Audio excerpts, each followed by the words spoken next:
They're the ones who raise the bar. The ones dedicated to providing care in the most demanding of circumstances. The ones that understand the healing benefits of kindness and compassion. They're the people of Sarah Bush Lincoln, and they set the bar high. Sarah Bush Lincoln, trusted, compassionate care right here close to home. Carl is redefining healthcare around you, innovating new solutions and offering all levels of care when and where you need it. Investing in technology and research to optimize healthcare, Carl, with Health Alliance, is always at the forefront to help you thrive. Meeting the ever-changing healthcare needs of our communities, Paris Community Hospital Family Medical Center is now Horizon Health, with the same ownership, management, providers, and employees. Horizon Health provides patient care and promotes wellness to the communities of East Central Illinois. At HSHS St. Anthony's Memorial Hospital, we are at work transforming heart care, rebuilding knees and hips, delivering new generations, and focused on providing health care to you. We are HSHS St. Anthony's Memorial Hospital. Hi, thank you so much for tuning in today. I'm your host for Being Well. My name is Keanne Armstrong, and today we are going to be talking about sepsis. And I have Dr. Ryan Jennings, the Chief Medical Officer with HSHS in Effingham. Thank you so much for being here today. Good morning. Thank you for having me. Yeah, I'm glad to see you back on the show. You've been on here a couple of times, and it's good to get information out to our folks. It is. It's always a pleasure to be here, and there's always something exciting going on. So I always want to take the opportunity to come and talk about a new topic. So we're talking about sepsis today. Can you just give me a definition of what that is so we can get this information out to our viewers? Absolutely. So this is something that's a little different. You know, normally when we've come on the show, we've talked about something more about maybe that's in your day-to-day life and how to, kind of routinely improve your wellness. This is something that's really on the more serious end of the spectrum, but something that's really remarkably common, and that's why I think it's so important for us to get the word out, because there are things that we can do and do better by early recognition. So what sepsis really is an overwhelming infection. So that source can be anything. It could be something as simple as a skin infection. You know, you cut your leg and it gets out of control, or you get a pneumonia and you get very, very sick. And what happens with that is that the body kind of starts a cascade of events. Of course, normally you get sick, the area might get red if it's a skin cut or something like that, and that's the body doing what it's supposed to do to help clear out any infection and get you well and heal it. But unfortunately, once in a while, something can become overwhelming and the body almost starts to attack itself. And the blood vessels become very, very leaky all over. So the infection kind of is going all over the body. And when those blood vessels start to leak, then things like blood pressure falls. You see it on TV, oh, he's in shock. Mm-hmm. Well, that's what they're talking about. When you get the far end of the spectrum is when actual organs start to fail and the body starts to shut down because it's overwhelmed with the infection. Okay. Blood pressure starts to fall, and unfortunately, it leads to a tremendous amount of mortality. Wow, so it sounds like there's various stages of this. So let's start out from the beginning on maybe where you can see some signs or symptoms of sepsis leading up to, the life-threatening portion of that. That's correct. That's actually very correct. So, normally, again, you think about it, just simple stuff is just a basic infection. But when you start worrying about sepsis is when you start seeing somebody that seems really sick. I mean, we've all seen somebody that's really sick. Mm-hmm. They're having chills and rigors, they're shaking, mm-hmm. They're running fever most of the time. The most common thing that you see that's very unusual, especially in a normal, healthy person, they get confused, they get disoriented, they start not making sense. They're not able to maybe control their breathing, they get short of breath even if they've not had a respiratory illness because their body's starting to work very, very hard. And so when you see somebody that is just disproportionately ill, mm-hmm. We all get sick, we all get a little respiratory illness or, even the flu. Right. The flu is no no fun. You feel like you got hit by a Mack truck. Yeah, you feel like you're dying sometimes with the flu. Exactly. And so kind of that, but then you're going, it's not really flu season. Everybody in town doesn't have the flu right now, and yet I'm that ill. And again, you see somebody gets confused. That's when you start going, I think this person probably needs to be seen in the emergency room. And this is one of those things, to your point around how it progresses through different stages, where time is of the essence. This is kind of like a heart attack or a stroke, where the sooner you intervene, the more likely someone is to survive. Okay. Because as they move from those initial stages where the body is kind of telling you, hey, you're sick, buddy. Pay attention to me. I'm shaking. I'm sick. To the second stage is when you start to see organs being affected. So that's not something that you're going to know as an individual, but when you come into the hospital and they look in your blood work, they'll see, hey, the kidneys are starting to shut down, or the liver's not doing what it's supposed to normally do. And you start seeing evidence of the organs being damaged by the illness itself. And then if that's not adequately treated, that's when you move into that third stage where you start to see what we call septic shock, where people's blood pressure fall, and really they're in that spiral. And unfortunately, when you get to that point, you're talking about upwards of 30-40% of people will die. So can you turn it around at that point, or? You can, and really this trick to this, similar to, again, some of those other things we talk about that are so time important, like heart attacks and things like that. The earlier in those stages that you intervene, the more likely someone is to come out unharmed and hopefully survive. Okay. But if you look at all comers, there's about 1.5 to 2 million cases of sepsis in the United States every year, and still 30 to 40% of those people die, depending upon circumstances. But what we've learned and why we're here today, or at least part of why we're here today, is because of the fact we've found that early recognition is really the key. Okay. And if you can get folks to recognize that, hey, they might be on this path, get into the emergency rooms right away, start antibiotics, get IV fluids if they need them because their blood pressure is being questionable. The earlier you intervene, the more likely you are to be successful. Okay. You mentioned a minute ago about somebody kind of being a little mentally off or confused. Is that just for older folks, or is that for younger folks as well? Does that fall in any range? It's even more concerning in a younger person because, they normally keep their faculties pretty well. Yeah. But certainly if you see confusion in a younger person, it's even more alarming. But in older folks, again, it's one of the most common things you see because, as soon as they become significantly ill, they get confused, they're just not themselves. And that's a real tip-off that you go, you know what, this person's not their normal sick. They're out of their head. We're going to have to go in and get some evaluation done. And the elderly is a population that is particularly susceptible to this. So when you think about age groups that you worry about or people that you worry about being at risk for sepsis, the young and the old are, of course, similar to other illnesses, the ones that are the highest risk. And I do have one caveat, and that is infants. So you're talking about babies under about 2 months of age. All bets are off, so those kids, if they run fever, they need to be seen in an emergency room. So all rules are off for those guys.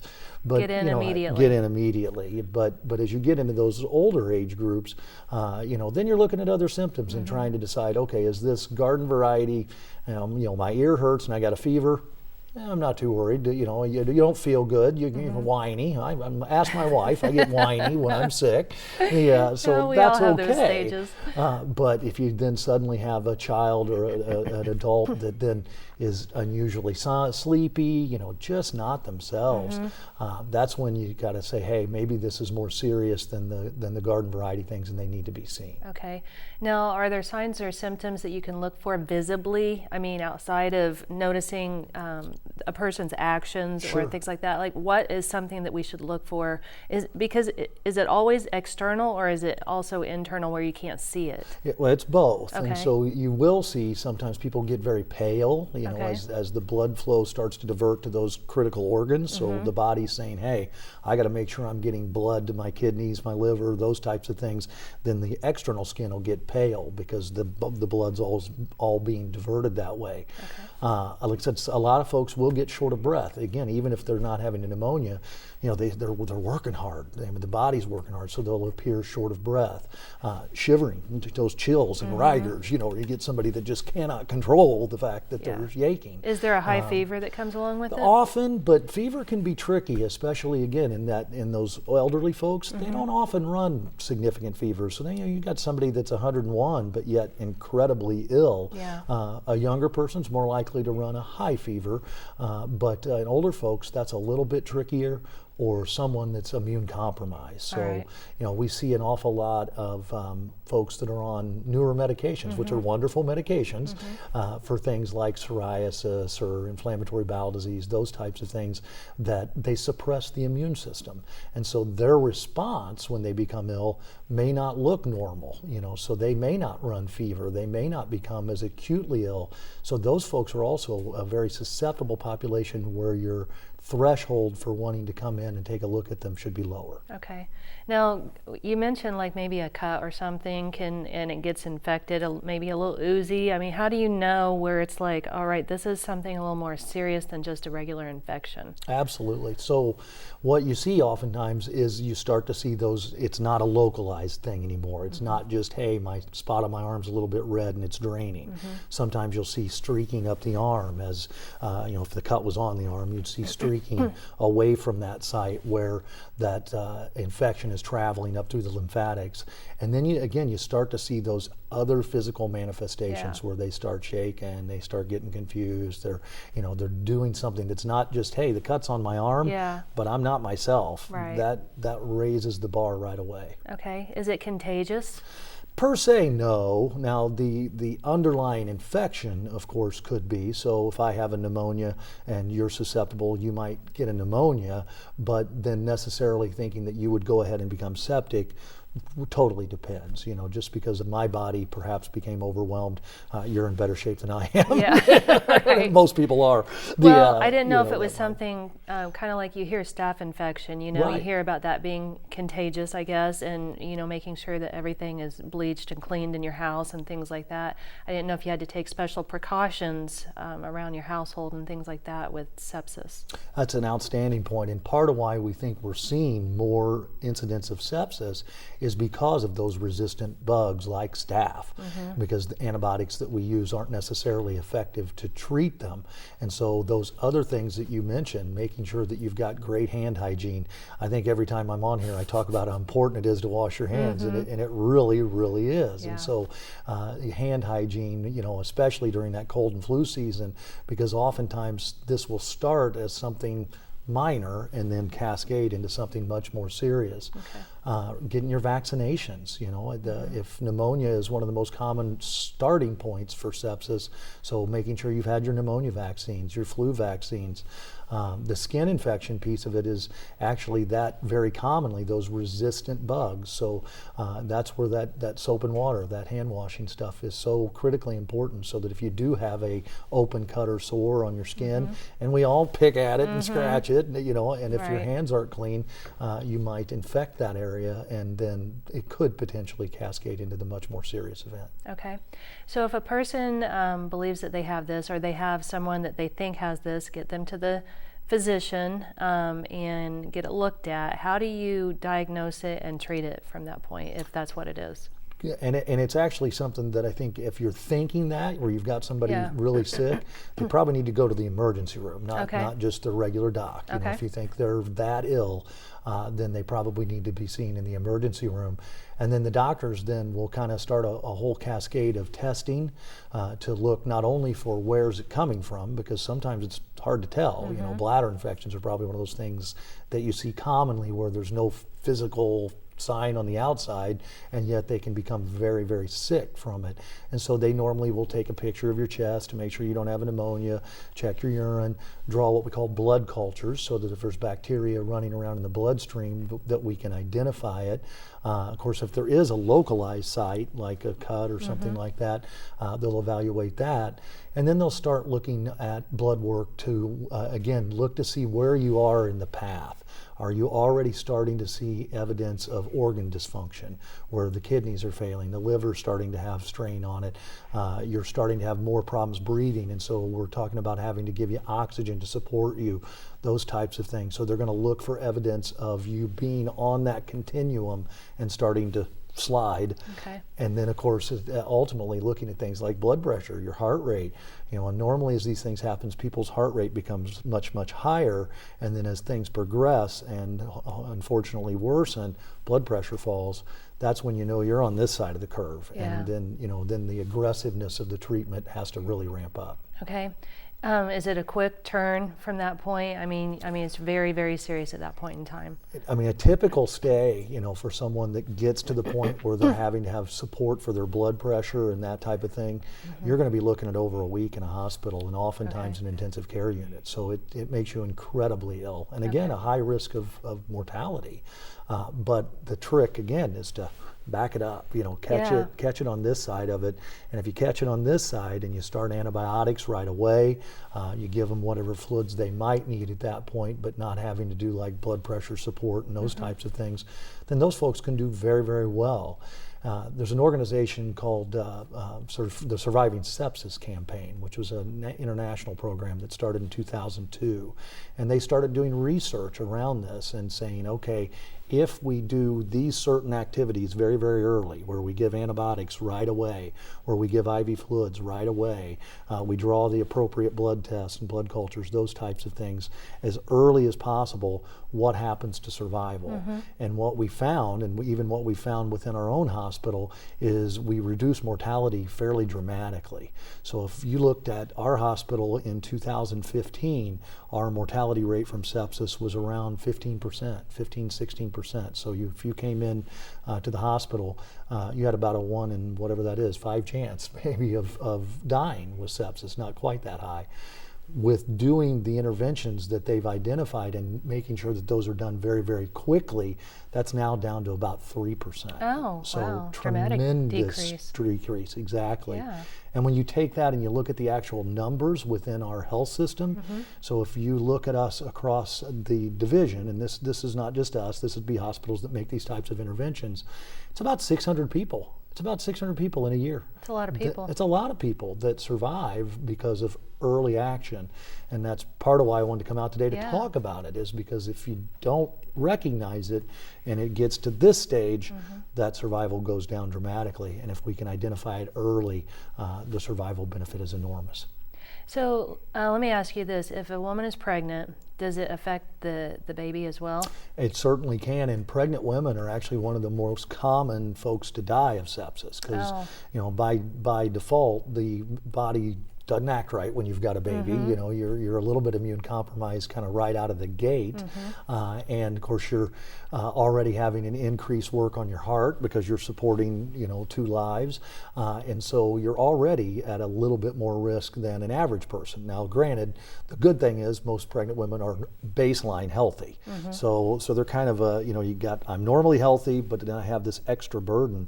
And so when you look at reasons for pregnant women to die, sepsis is very high on the list of reasons why that might happen.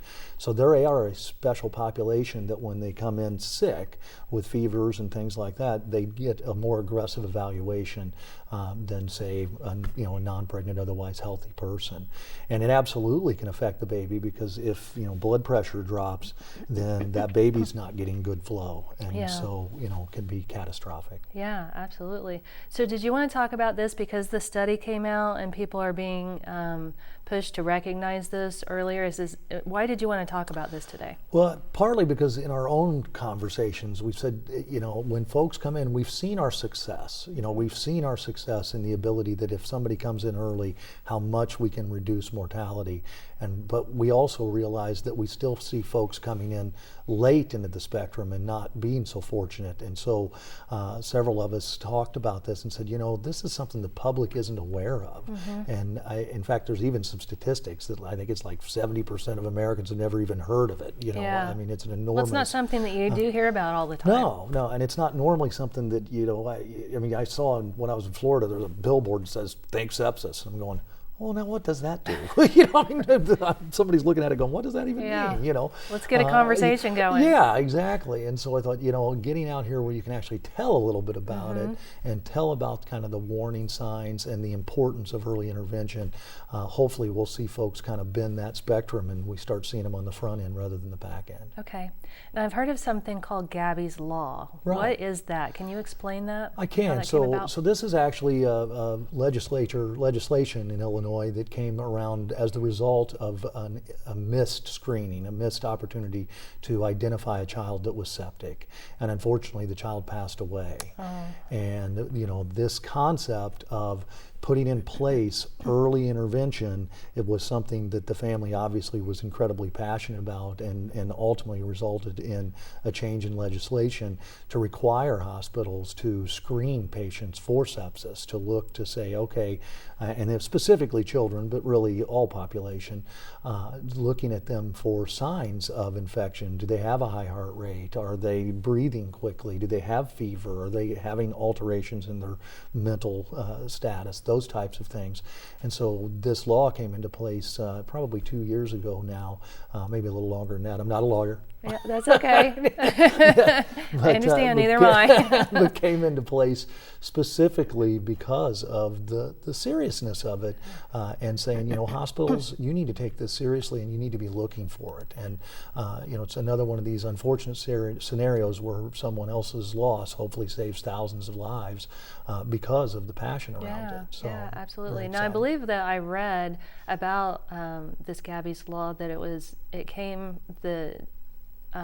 death came from an undiagnosed tick bite. Is that correct? So I believe that's the backstory. So that can lead, a tick bite can lead to something like this? Certainly, yeah, certainly. And that would be one of those tough ones because, you don't see much on the outside. You just get someone that's unusually ill.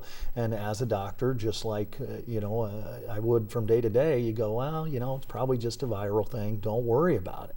But you have to put in place those additional screenings to kind of elucidate more about it. Try to identify that person that is truly sick, and you have to think about what's going on in the community as well. Flu season looks different than today. Yeah. If you come in today and you're running 103-degree fever and you're confused, I'm really, really, really worried about you.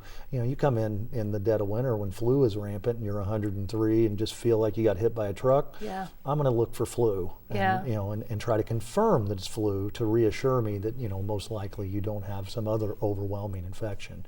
So it's always there's an art to it, and from the physician standpoint, it is difficult to always be sure and make sure that you're ruling out serious stuff at the same time that you're not causing mass panic. I don't want everybody to think, hey, I got a fever, I need to run to the emergency room.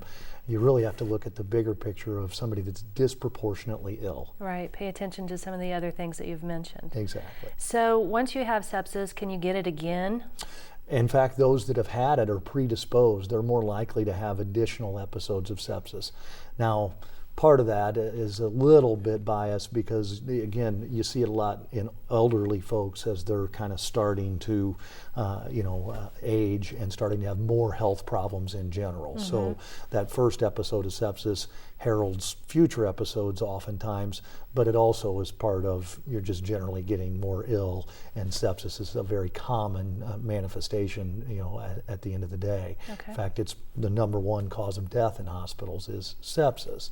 But it's very often kind of the common denominator of, somebody gets an infection, right. They end up seriously ill and pass away. It gets to that stage where it's hard to turn back around. Very much, yeah, absolutely. Now, if a person gets their organs damaged as part of this stage, can you turn it around at that point? Is the organs damaged for good? Does the antibiotics and IV fluids, can it help? What's the point in that? We have just a couple minutes left. Most of the time it will improve.